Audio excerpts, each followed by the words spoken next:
Your Magnificence, Professor Eitel, Mr. Prime Minister Kretschmann, ladies and gentlemen, dear students. Thank you very much for the invitation to Heidelberg. It is my great honor to speak here at one of the continent's oldest universities. It's a place which has educated dozens of generations of outstanding Europeans, many great Germans, of course, but also many Poles. One was even its rector. Heidelberg is a beautiful city built and nurtured for generations. And yet this wonderful city, which is in many ways a microcosm of Europe, has witnessed much evil, violence, war, and atrocity. Today, they sadly return to our continent. Europe finds itself at a historic turning point, even more serious than during the fall of communism. For the most part, those changes were peaceful. Today, when the whole world is threatened by a war of Russian aggression, the times of 70 and 80 years ago come to mind. Today, I want to talk to you about 4 major matters that are key to the future of Europe. So I will divide my address in 4 sections. In each of these sections, I will refer to what I consider a fundamental issue, the role of nation-states. I will begin with first broad topic, what the history of Europe teaches us today. Then I will move to the importance of Ukraine's fight against Russia and what conclusions we can draw for Europe from the war in Ukraine. Further on, I will undertake a third issue, what European values are and what threatens them at present. And finally, I will discuss how Europe can adopt the role of a global leader. So, what the history of Europe teaches us. If we ask what the history of Europe can teach us, I would like to start with our relations, Polish and German. We have been neighbors for over 11 centuries. We have lived, worked, worried about and solved our problems, not only side by side, but often together. We founded our first universities almost at the same time in Krakow in 1364 and in Heidelberg in 1386. There have been many Poles of German descent or Germans of Polish and Slavic descent over the centuries. I heard about Madame Olszewski before. Today, Poles and Germans work closely together economically, which creates interdependence. We are Germany's 5th largest trading partner after China, the US, the Netherlands, and France. Soon we will move to 4th position, overtaking France, and then even to 3rd. Many do not realize it, but Russia ranks at 16th place. Poland, however, still struggles with the cruel legacy of World War II to this day. Then we lost our independence, freedom, and over 5 million citizens. Polish cities lay in ruins and over 1,000 villages were brutally pacified. While Western Germany was allowed to develop freely, Poland lost 50 years of its future as a result of World War II. I do not want to dwell on these issues in my speech, but I cannot overlook it. Poland never received reparation from Germany for the crimes of World War II, for the destruction, stolen property, and treasuries of national culture. After all, full reconciliation between a perpetrator and his victim is only possible when there is a recompense. At this crucial moment in Europe's history, we need such reconciliation more than ever because the challenges that face us are grave. The history of Europe, which with its greatest wound, World War II, threw my country, along with many others, behind the Iron Curtain for almost half a century. Together with my peers, we grew up, went to school, undertook work or studies in the shadow of communist crimes. Millions of young Europeans living behind the Iron Curtain knew that there was freedom on the one side and Russian colonialism on the other. Sovereignty for some, imperial domination for others. On one side, a much desired free Europe, on the other, a barbaric totalitarianism, life under the heel of Soviet Russia. If someone had told us that we would live to see the end of communism, we would not have believed them, like most experts on Soviet Russia from the West, by the way. And yet it happened.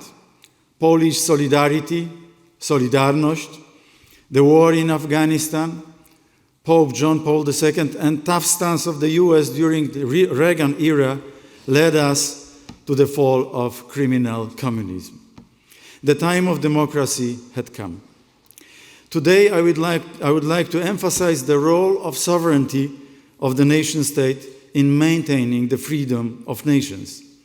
The struggle of the enslaved nations of Central Europe was, at its heart, a struggle for national sovereignty.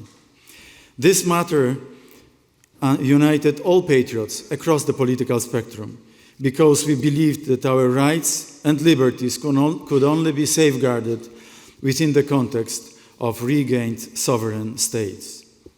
And we were right. This was particularly evident during the periods of social and economic crisis. Even during the recent COVID-19 pandemic, we saw that efficient nation states are fundamental to protecting the health of citizens. Earlier, during the debt crisis, we saw a clear conflict between the countries of Southern Europe, Greece, Italy, Spain, and supranational institutions that made economic decisions on their behalf without a democratic mandate. In both cases, we came up to the limits of supranational governance in Europe. In Europe, nothing will safeguard the freedom of nations, their culture, their social and economic, political, and military security better than nation states. Other systems are illusory or utopian. They can be strengthened by intergovernmental and even partially supranational organizations, such as the European Union, but nation states in Europe cannot be replaced. Europe was born much earlier than the American Republic, whose unity was also forged through civil war. That is why it is so misleading to refer to this historical analogy. Any political system that fails to respect the sovereignty of others, democracy, or the elementary will of the nations will sooner or later lead to utopia or tyranny. It was Christian Europe that gave birth to a civilization which respected human dignity more than any other. That civilization is worth protecting, especially when faced with hard-hearted and increasingly strong civilizations for which democratic and liberal values do not matter. We want to build a strong Europe to meet the global challenges of the 21st century. It is also the scale of the European Union that makes it a significant force in the world, not its increasingly incomprehensible decision-making system. We need a Europe which is strong because of its nation-states, not one built on their ruins. Such a Europe will never have any force because the political, economic, and cultural power of Europe derives from the vital energy provided by nation-states. The alternatives are either a technocratic utopia, which some in Brussels seem to envision, or a neo-imperialism, which has already been discredited by modern history. The struggle of European nations for freedom did not end in 1989. This is best seen on our eastern border. So, I would like to move now to an issue of vital importance for Europe, to Ukraine. I will discuss the importance of Ukraine's struggle from the point of view of our common European values. Moreover, I will set out what conclusions we should draw from it. What are Ukrainians really fighting for today? For what are they willing to risk their lives? Why did they not immediately surrender to the world's second strongest army? The struggle of Ukrainians for the right to national self-determination is yet another heroic manifestation of the defense of the nation-state and freedom. But in order to have the will to fight, one must really believe in what one is fighting for. Today, Ukrainians are fighting not only for their own freedom. Since February 24th, 2022, they have also been fighting daily for the freedom of all Europe. And it is also our future that depends on how this war unfolds. The defeat of Ukraine would be the defeat of the West, indeed, of the entire free world. A defeat greater than Vietnam. After such a defeat, Russia would strike again with impunity, and the world, as we know it, would dramatically change. A long series of dangerous unknowns would follow. The defeat of the free world would likely embolden Putin, just as the appeasement of the 1930s emboldened Hitler. Putin, like Hitler at the time, also enjoys huge public support, unfortunately. So we are facing the threat of escalation. The way to avoid this outcome is to stop feeding the beast. History is unfolding before our eyes. When our children read their textbooks, they will ask, did we do enough to ensure a peaceful future for them? Did we think about them and the long-term good of our countries, or only about short-term comfort and the postponing of difficult decisions for later? Have we learned from the mistakes of the past, or will we keep repeating them? Now, a couple of remarks on why this is a turning point in European history. Until just before February 24, I had heard that Putin would not attack Ukraine. Many politicians in Europe preferred to believe this, hoping it would be possible to continue Wandel durch Handel with Russia at the expense of Central Europe. In this context, let us return to the question, what are Ukrainians fighting for? Were they focused solely on material goods and not united by the sense of community, they would have given up long ago. This is what Putin was counting on. He believed that Ukrainians would choose peace at any price over freedom. But he was wrong. Why? What was the Kremlin's mistake? Putin is not a madman, as many of those who have been doing business with him for 20 years would have us believe. Putin was blinded by his own vision of the world. He was unable to see that Ukrainians are a nation. And now they finally have their own nation state. Though it may be far from perfect, they are willing to sacrifice their lives for it. Russian propaganda claims that there is no such thing as a separate Ukrainian nation. We all know the saying, if the facts don't fit the theory, change the facts. That is why Russia is trying to explain to Ukrainians by force that they have no right to a national identity. And yet it is the grandchildren of the soldiers who today risk their lives for a free Ukraine that will one day proudly say in school, "My grandfather fought near Kherson." and mine repulsed the assault on Kiev. My grandfather died in Mariupol. And today's soldiers, these future grandparents, know that they are also fighting so that their grandchildren can live in a free country. Let us remember, a nation is a community of the living, the dead, and those yet to be born. Today, Europe is witnessing crimes committed in the name of an anti-national ideology. That is what motivates Putin, the desire to eliminate all differences, destroy all national identities, and melt them into the great Russian Empire, into Ruski Mir. Russian propaganda has repeatedly made the false accusation of Ukrainian fascism. This is exactly what Stalin said. Call your opponents fascists or anti-Semites. You just have to repeat those epithets often enough. End of quote.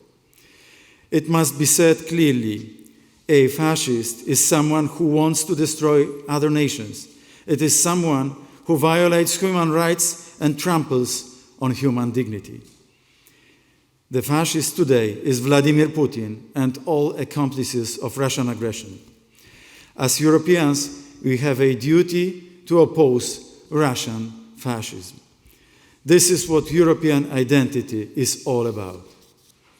Now, what lessons should we learn from the war in Ukraine? Ukrainians today remind us of what Europe should be. Every European has the right to personal freedom and security. Democracy can be implemented at a municipal, regional, or national level, wherever there are ties based on a common identity. Therefore, a vote in which 140 million Russians would vote for the incorporation of Ukraine into Russia and 40 million Ukrainians would vote against it would not be democratic, wouldn't it? What other lessons can be learned from more than a year of war in Ukraine? One thing is clear to me. The policy of making deals with Russia is bankrupt. Those who for decades wanted a strategic alliance with Russia and made European countries dependent on it for their energy made a terrible mistake. Those who warned against Russian imperialism were right. Those who for many years financed Russian war preparations, disarmed Europe, and imposed a partnership with Russia on those weaker than themselves bear political co-responsibility for the war in Ukraine and for the current economic and energy problems facing hundreds of millions of Europeans. Putin behaved like a drug dealer who gives the first dose for free, knowing the addict will come back later and agree at any price. Putin is cunning, but he isn't brilliant. Europe succumbed to him so easily, mainly because of its own weaknesses. This weakness was the pursuit of particular interest at the expense of other countries. If the individual nations of the European Union seek to dominate others, Europe may fall prey to the same mistakes of the past. And all decisions to stop Russian aggressor can be reversed again. This will happen if a few of the largest countries decide that it is more profitable for their elites to do business with the Kremlin, even at the cost of blood. Today, it is Ukrainian blood. Tomorrow, it may be Lithuanian, Finnish, Czech, Polish, but also German or French. We have to prevent this from happening. Now, those lessons should make us ask the fundamental question: what are European values today and what threatens them? And I will concentrate now on that third major matter. In terms of material prosperity, we are living in the best of times. But has this prosperity killed our spirit? Do we still care for what we live for? Would we be ready to defend our homes, our loved ones, our nation, if attacked? This tension between the realm of spirit and matter is not new. We are, after all, at the university where Hegel was a professor. In literature, few have concerned themselves with this problem as well as the great Thomas Mann, the conscience of Germany in the era of German Nazi crimes. It is Thomas Mann's heroes who desire a higher, more elevated meaning of life, not just the accumulation of goods and their consumption. Over the past decades, many Europeans have come to believe that consumption, sprinkled with perfunctory claims of European values, is the final stage of history. We are against this approach.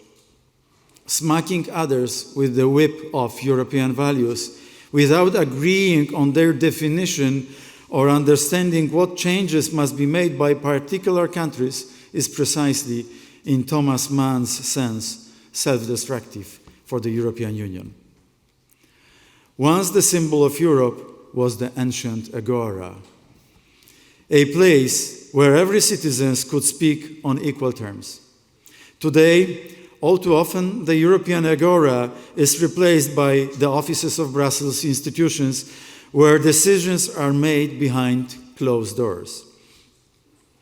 As one politician once said bluntly about the mechanism of EU institutions, and I quote, "We decree something. If there is no outcry because most people don't understand what was implemented, we continue step by step to the point of no return." End of quote. This is a short path for the EU to become a bureaucratic autocracy. Alongside the new geopolitical circumstances, the fate of the European Union is also now being determined. Will it be a democratic community or a bureaucratic machine and centralist structure? Politics is always about choice. But this choice must be made at the ballot box, not in the privacy of bureaucrats' offices. Do we really want a pan-European cosmopolitan elite with immense power, but without an electoral mandate? I warn all those who want to create a superstate governed by a narrow elite.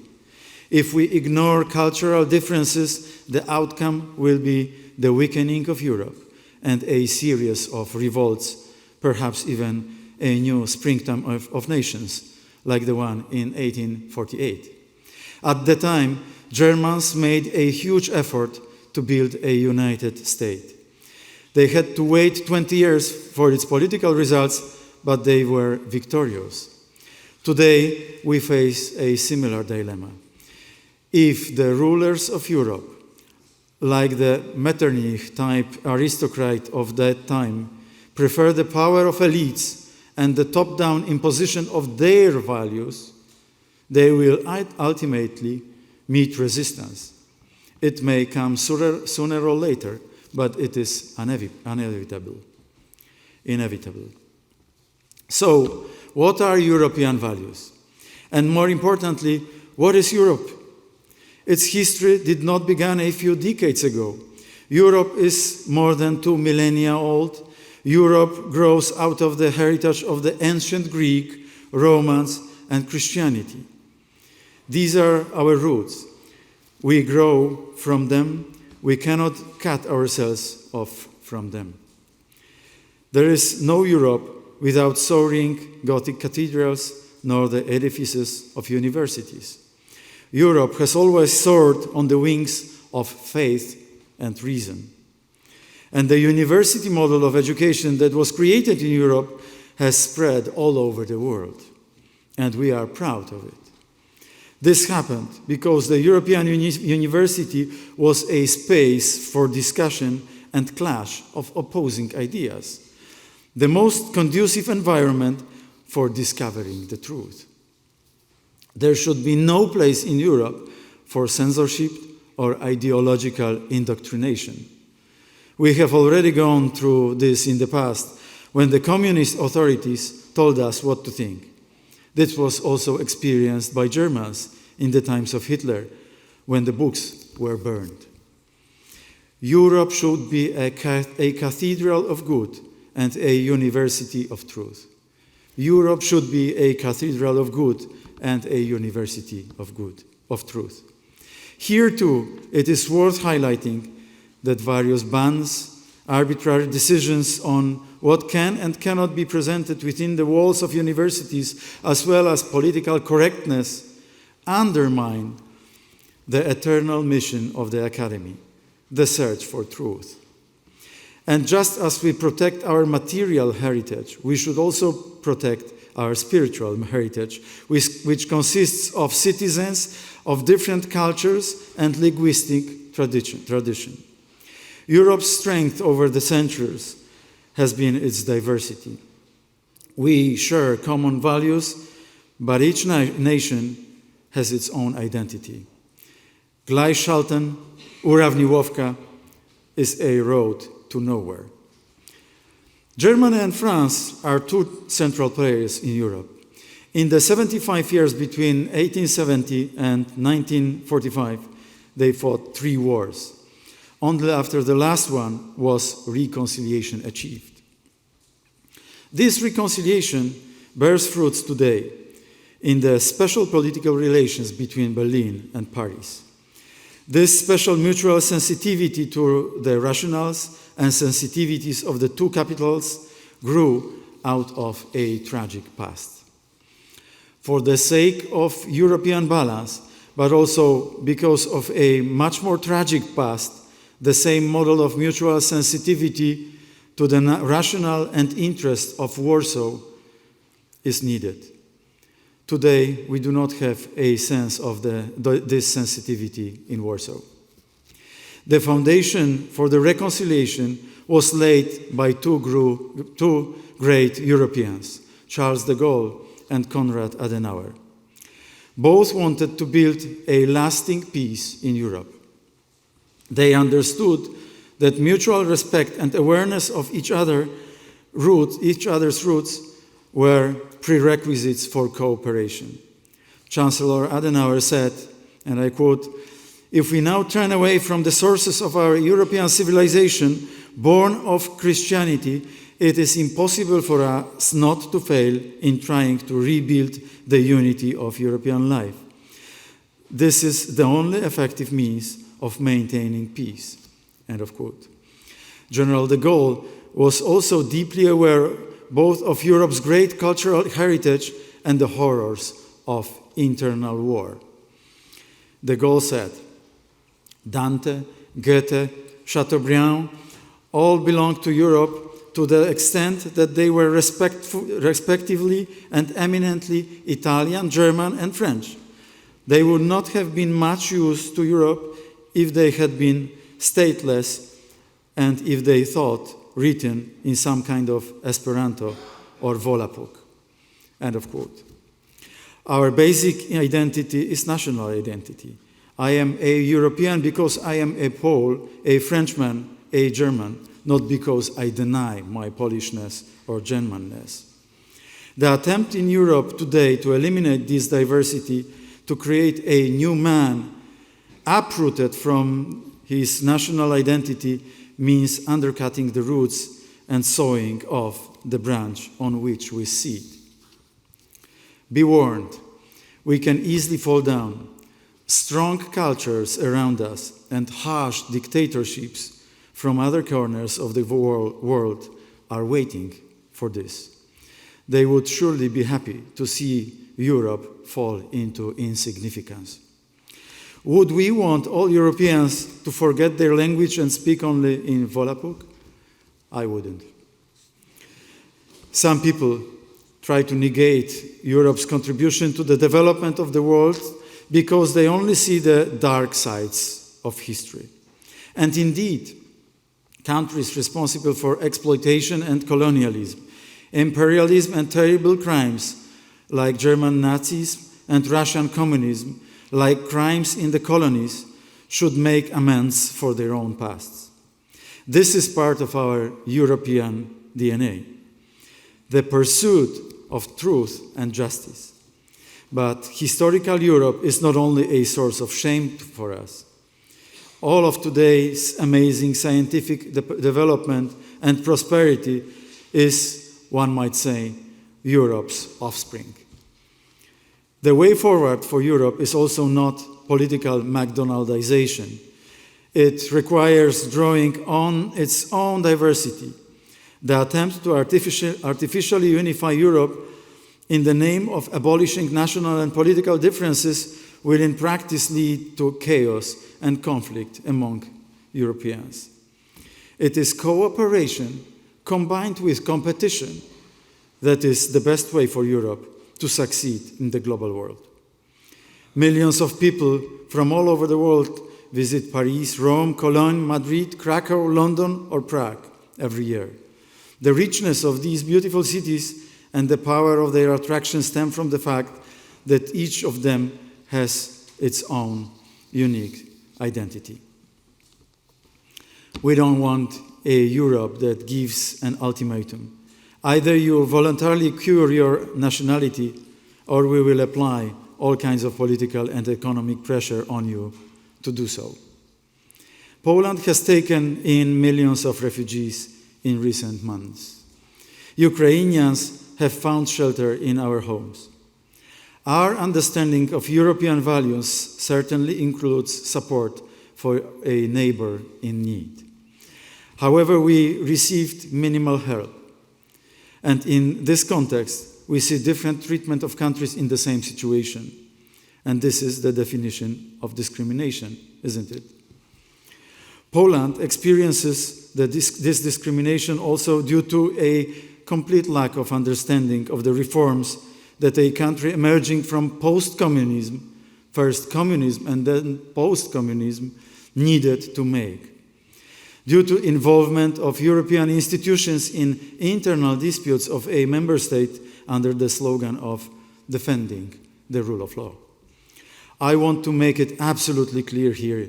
In Poland, we have the same understanding of the term rule of law as in Germany.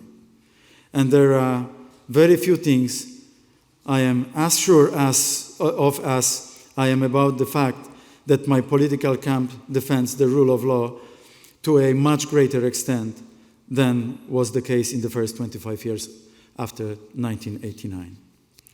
It fights against oligarchy, against the domination of close professional corporations, against poverty, and against corruption. It safeguards against these pathologies. But since this is not the main subject of my argument, let me stop here.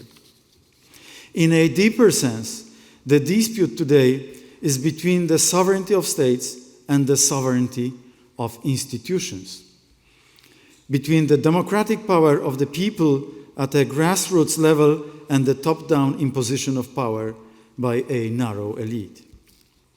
In the 2,000 years of Europe's existence, no one has ever succeeded in politically subordinating our entire continent. It will not work today either. The vision of a centralized Europe will end in the exact same place as the concept of end of history announced 30 years ago. The sooner we move away from this vision and accept democracy as the source of legitimate power in Europe, the better our future will be. By the way, there is no end of history. History is accelerating and bringing challenges of unlimited proportions. Unfortunately, a large part of today's EU elite operates in an alternative reality. If EU elites stubbornly insist on the vision of a centralized superstate, they will face the resistance of more European nations. The more they persist, the fiercer the rebellion will be. And I do not want polarization, division, and chaos. I want a strong and competitive Europe. So, let me now focus on the last major topic. How can Europe adopt pole position in the global leadership race? Above all, the Union's policies must change, not towards greater centralization and the transfer of power to a few key institutions and to the strongest countries, but towards strengthening the balance of power between the countries of Northern, Western, Central, Eastern, and Southern Europe, and to complete EU integration with the Western Balkans, Ukraine, and Moldova, in line with Europe's geographical borders. The question must be asked, how seriously do we take the issue of building a strong and influential European Union? Today, pro-Europeanism is expressed by our mindset of enlargement, not in focusing on ourselves and the centralization of the EU. Strangely enough, those countries that like to present themselves as pro-European and propose turbo integration are at the same time the most skeptical about enlargement policy and play games of political poker. We should not talk about the values that unite the EU while dividing Europe into those who deserve to be in and those for whom access is denied. A larger common market, diversity of its economic assets would make us a stronger global player. I often hear that the EU needs reforms if it is to enlarge. This is very often a camouflaged proposal of federalization, de facto a proposal of centralization. This is because the slogan of federalization is a top-down imposed concentration of decision-making. According to the authors of this centralization called federalization, the decision-making process must be changed by moving away from unanimity to qualified majority voting in a number of new areas. The argument for this solution is that obtaining unanimity among more than 30 countries will be very difficult. It is true that it is more difficult to obtain a united opinion within a larger group of states. However, the question is whether this should lead us to think that decisions should be pushed by the majority against the interest of the minority in other areas. I have a different proposal. Let us refrain from encroaching upon issues where national interest remains divided. Let us take one step backwards to take 2 steps forward. Let us focus on areas where the Treaty of Rome gave competences to the Union, and let the rest be guided by the principle of subsidiarity. We have been observing the process of spillover of EU competences into the new areas for several decades. It is critically evaluated in many countries. Nevertheless, it has recently accelerated. The question to what extent the states remain the masters of the treaty, as the Bundesverfassungsgericht in Karlsruhe once called it, is even more relevant today. Thus, if the EU is to make changes to its decision-making process that have democratic legitimacy and allow for mutual trust, member states must regain full authority over the treaties.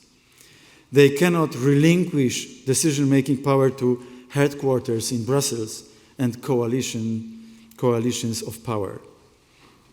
In other words, let us review the areas under the authority of Brussels, and guided by the principles of subsidiarity, let us restore a better balance. More democracy, more consensus, more balance between states and EU institutions. Let us reduce the number of areas under EU competence. Then the Union, even with 35 countries, will be easier to navigate and more democratic. More centralization means more of the same mistakes. It is a failure not to listen to the voices of those countries that were right about Putin. It is giving power to people like Gerhard Schröder, who made Europe dependent on Russia and put the whole continent at existential risk. One example. Just a few months ago, in June 2021, there was an idea to celebrate meeting of the European Council with Vladimir Putin, as if no aggressive actions by Russia had taken place by then. Where would we be without the opposition of Poland, Finland, and the Baltic states if unanimity was rejected? Polish foreign policy in that context is decided in democratic elections by Polish citizens, people for whom an aggressive neighbor is a real problem. Those are not people who live thousands of kilometers away and only see Russia through the prism of the works of Pushkin, Tolstoy, or Tchaikovsky. Today, it is not enough to talk about rebuilding Europe. We need to talk about a new vision for Europe, so that peace and security may become lasting foundations of development for decades to come. If the last few months can be considered successful in any way, it is certainly due to cooperation in the field of security. Transatlantic cooperation, and NATO in particular, has proved to be the most efficient defense alliance ever. Without the involvement of the US and possibly Poland, there would be no Ukraine today. NATO, soon enhanced by the near accession of Finland and Sweden, is key to the security of Europe. It needs to be strengthened and developed. At the same time, we must build our own defense capabilities, something Poland is currently doing. We are building a modern army not only to defend ourselves, but also to help our allies. We are spending up to 4% of GDP on defense, which is only possible thanks to the repairs made in public finances by my government after the gaping holes left in them by our predecessors. And we propose that defense expenditures not to be part of Maastricht Treaty criterion of a 3% limit. Very important for the security of Europe. Europe has disarmed itself, staring at Russian aggression like a rabbit in headlights. Today, there is a shortage of ammunition and basic weapons to respond to the Russian invasion, not to mention to other threats that may occur elsewhere. My desire for the countries of Europe is to be so militarily strong that they do not need outside help in case of an attack, but that they can provide military support for others. This is not so today. Without American involvement, Ukraine would no longer exist, and the Kremlin would have moved on to its next victim. During the time of the 1970s, many mistakes were made. That era ended with the Soviet invasion of Afghanistan. The West responded properly. This time, the Russian aggression of the last 20 years has not caused such concern. Sobriety came late on February 24th, 2022. Now, what else is needed to strengthen Europe's position? We all remember Bill Clinton's campaign slogan, "It's the economy, stupid." In those days, almost everyone believed that money was a cure-all drug. That even in countries like Russia or China, money would cause democratization of public life. Things turned out differently. Today we know that the economy must go hand in hand with social desires and security needs. Many of the problems of modern Europe stem from the frustration of young people whose prospects are often worse than those of their parents. The middle class is eroding everywhere in Europe. A world in which the richest 1% accumulates more wealth than the remaining 99% is outrageous. And this is happening today. Tax havens, which might more aptly be called tax hells, rob the middle class and the state budgets of Germany, France, Spain, Poland, Baden-Württemberg, and many others. Europe's strength comes primarily from the strongest foundation, which is its robust middle class. They believe that prosperity and growth can be shared not only by a group of rich, but by society as a whole, has been the driving force behind the development of the West since the 50s, or since the end of the Second World War. Unfortunately, this conviction is disappearing, and inequality is increasing. This is very dangerous because, on the one hand, it strengthens radical movements demanding the destruction of the current economic and political structure, and on the other, it discourages work and development. We must reverse this process because we are in danger of losing the race against our competitors, tough, hardened, and uncompromising civilizations which arrange social and economic relations differently. Our job as political leaders is to ensure conditions under which everyone can make an honest living. The European labor market should provide decent wages, facilitate young people's entry into careers, and give them a sense of stability. We must also create the best possible conditions for having families. Then Europe will have a bright future. Well-functioning families are the foundation of a healthy, happy, and stable life. We also must prevent Europe from becoming dependent on others. Cooperation with China is a great challenge. It is a huge country with great ambitions. As Europe, we must be at least an equal partner for China. Dependence on China is a road to nowhere. And this is something towards which Europe must urgently strive. In addition to Ukraine winning the war, this is another great challenge for the upcoming years. There are no errors that cannot be fixed, in part at least. When I hear that our government was right about Russia and Ukraine, I feel satisfied. But I would gladly exchange even the greatest sense of satisfaction for the European will to fight, for an even stronger political will to continue support for Ukraine, and for a will to confiscate 400 billion euro of Russian assets. Freezing them is not enough.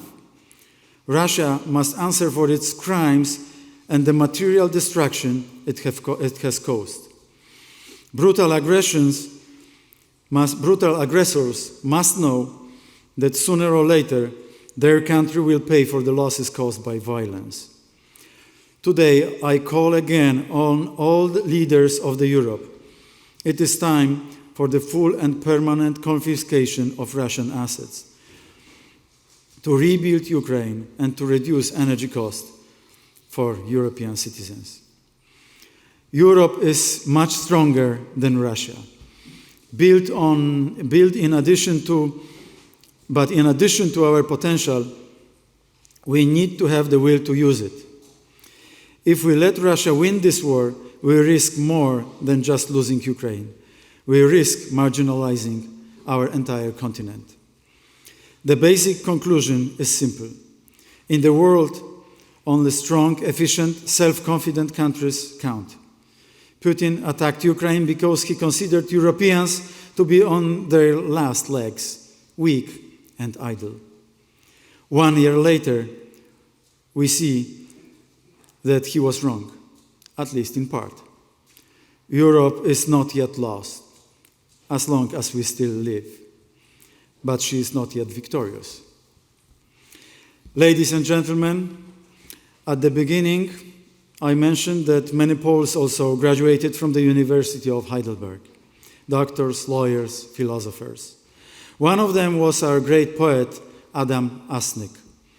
In the spring of 1871, exactly when a united Germany was being born, Asnik also dreamed of reviving an independent Poland. He understood that great tasks could be achieved only through patient, systematic work, through the collective effort of the whole community. He wrote, "Have always scorn for vainglory triumphant. Do not applaud the violent oppressor, but neither worship your defeats abundant, nor take pride in staying ever lesser." Europe must prove its strength and its worth. This is our to be or not to be moment. But unlike Shakespeare's Hamlet, we cannot hesitate. In 1844, when Germany was still like the ruins of Heidelberg Castle, impressive but incomplete, the German poet Ferdinand Freiligrath warned, "Deutschland ist Hamlet." The Germans are hesitating too much instead of clearly standing on the side of good. So finally, allow me to summarize the 4 major matters that have been the focus of my address. Firstly, we cannot build our future without learning from our past. History shows that a politics that does not respect sovereignty and the will of the people will sooner or later dissolve into utopia or dictatorship. Europe has a bright future if it respects the diversity of its nations. Secondly, the future of Europe is being forged by Ukraine's fight for freedom on our behalf. It is our duty to support Ukraine. The Ukrainians' fight spirit should be an inspiration and guide for our actions. Thirdly, a democratic community of nations based on an ancient Greek, Roman, and Christian heritage, one which fosters peace, freedom, and solidarity, is the bedrock of European values. These values have formed the basis of European integration, and they can continue to be the continent's driving force. What threatens to undercut these forces is centralization. The rule of the strongest and the arbitrary entrustment of Europe's future to a heartless bureaucracy that is trying to reset values. Such a reset, that is bureaucratic centralization under the guise of federalization, is the seed for great future conflicts and social rebellions. And fourthly, if Europe is to win the race for global leadership, it must transform. It must be ready to accept new countries, but also, in the face of a larger community, to limit some of its competencies. In the face of external threats, it must strengthen its defensive capabilities. Facing economic and social challenges, it must build an egalitarian and ordoliberal system. Ordoliberal types of prosperity, which is so well known in Germany. And it also has to fight tax hells dressed up in tax havens. Europe must maintain wise alliances, but it must also foster independence and not become the victim of energy or any economic blackmail. Ladies and gentlemen, Europe was once the center of the world, respected on every continent. Do we still care if Europe and our civilization survive? And not only if they survive, but in what form? Do we have the drive to be a leader? Or perhaps have we already come to terms with taking a backseat? Do we have the courage to make Europe great again? To make Europe victorious? I believe so. Europe has great potential. It stems from its history and heritage, but continues today in its innumerable qualities and advantages. What Europe needs, however, is determination and courage. And I am deeply convinced that if we work hard on behalf of our respective homelands and the continent as a whole, Europe will prevail. Europe will be victorious. Thank you very much.